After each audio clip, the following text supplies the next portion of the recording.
अगला क्वेश्चन देखिए, इसमें क्वेश्चन नंबर 13 में है कि आपको बताना है इसका IUPAC नेम। तो IUPAC नेम का जैसे आपको पता ही है, इसकी कुछ कंडीशनिंग होती है, कुछ इसके रूल्स होते हैं। उस रूल्स के अकॉर्डिंग आपको लॉन्गेस्ट चेन सेलेक्ट करनी है, लॉन्गेस्ट कार्बन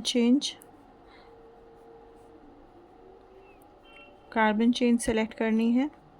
फिर उस लॉन्गेस्ट कार्बन चेन में जो आपके फंक्शनल ग्रुप है, उसको आपको कोशिश करनी है कि लीस्ट प्रायोरिटी दी जाए।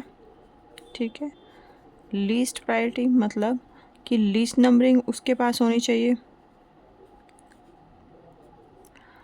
ओके, तो इसमें देखिए आपका जो फंक्शनल ग्रुप है, फिर फंक्शनल ग्रुप में भी आपका है कि मैक्सिमम प्रायोरिटी किसको दी जाएगी, उसके बाद किसे दी जाएगी, उसके बाद किसे दी जाएगी।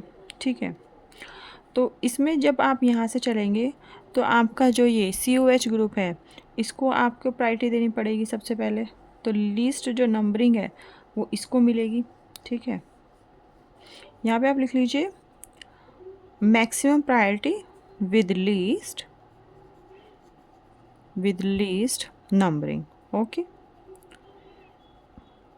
तो यहाँ से नंबर 1 2 3 4 5 6 कार्बन की चेन हमने सेलेक्ट कर ली। अब देखिए, आपको पता है प्रीफिक्स में आप क्या लिखते हैं, प्रीफिक्स में आप लिखते हैं जो आपके कैसे ग्रुप हैं, जो नॉर्मल ग्रुप हैं।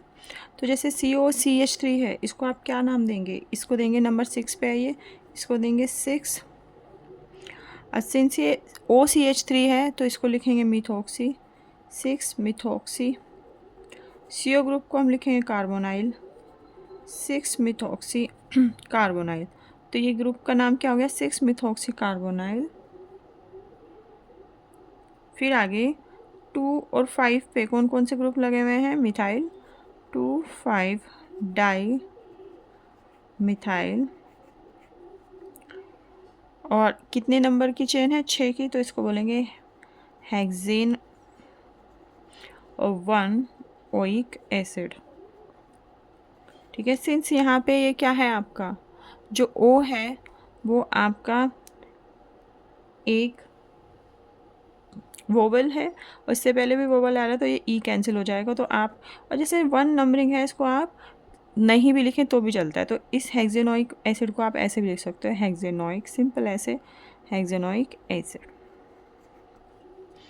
चलिए अगले क्वेश्चन पे चलते हैं, क्वेश्चन नंबर 14। क्वेश्चन नंबर 14 में बोलता है which of the following electrolyte can be used to obtain H2S2O8 by the process of electrolysis.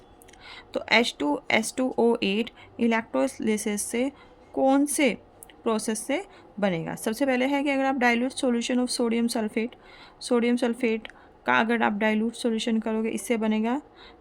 दूसरा है dilute solution of sulphuric acid.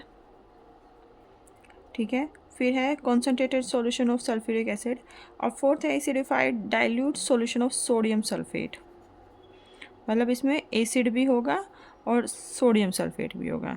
तो इसका ऑप्शन नंबर C करेक्ट है।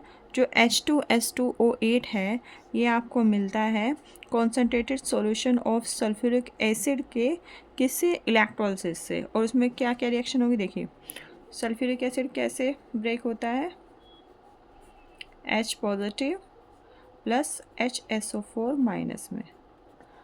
ठीक है जी, उसके बाद एनोड पे क्या होगा, एनोड पे आपको पता है इलेक्ट्रॉन लूज होता है, तो एनोड पे ये जाएगा, तो HSO4 ये इलेक्ट्रॉन लूज कर देगा और ये बनेगा H2S2O8 जो हमें चाहिए।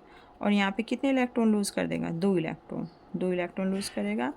और कैथोड पे आपको पता है, कैथोड पे इलेक्ट्रॉन गेन होता है, तो कैथोड पे ये जाएगा 2H पॉजिटिव, और यहाँ से 2 इलेक्ट्रॉन ये लेगा और ये बना देगा आपका H2 गैस। ठीक है जी, तो ये आपकी रिएक्शन होगी, ऑप्शन नंबर C जो होगा आपका करेक्ट होगा। चलिए